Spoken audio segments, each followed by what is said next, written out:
the Hasbro, we got to, we can see this, little clear line of resistance. Really, 84 is the bigger area of that breakout, but again, I want to be perfect trying to buy 84. So for now, keep it on 80. Don't expect to really go in anytime this week, but just on the radar. This INSM 34 has been a pretty big level. Again, I had a really big 2 weeks, so I really would like to see this consolidate a little bit. I like that INSM. Yeah, and if you really zoom out even more, it just, it's hard to see the 34 level, but it's been a pretty significant level going back, many years. So it's definitely one on the radar.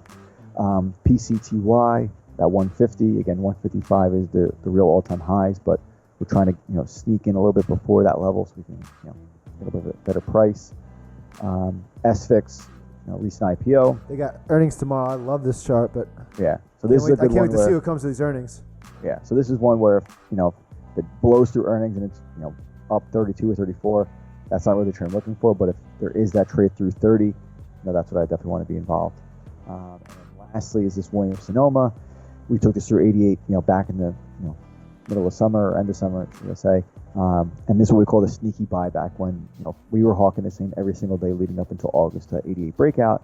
And just like us and other traders, when you have to take the trade, you kind of forget about it and it kind of falls off your radar. And that's sometimes you get those trades that they just kind of drift higher because everyone's not really watching it. So this is one I am keeping on for that 88 break, because we can still see those lower highs when it does come back through and test 88. So those are the few that are on my radar for the week ahead. Nice. What about you, Shake?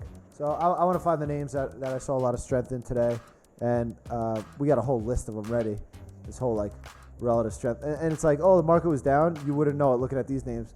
Fastly up 10, Zoom up 7, Chegg up 6. All these names, NCNO, Band. So I'm looking at this Spotify, as I mentioned, holding this 100-day simple moving average. Couldn't really break down from this huge inflection point. It had the one bad day, but the buyers swallowed it up in the grand scheme of things. I like this Pinterest still.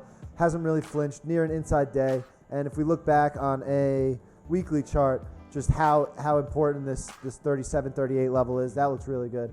This Upwork's a cheaper name, but package software name. These names have been killing it. Really tight flag. $15.50, $16. And then I'm just gonna keep hawking all these other names, these Twilios and all the software names, the Coupas, the Teams. They're all so strong in a weak market. What's gonna happen? They're gonna explode when the market stabilizes. So that's where I'm laying my focus these next few days.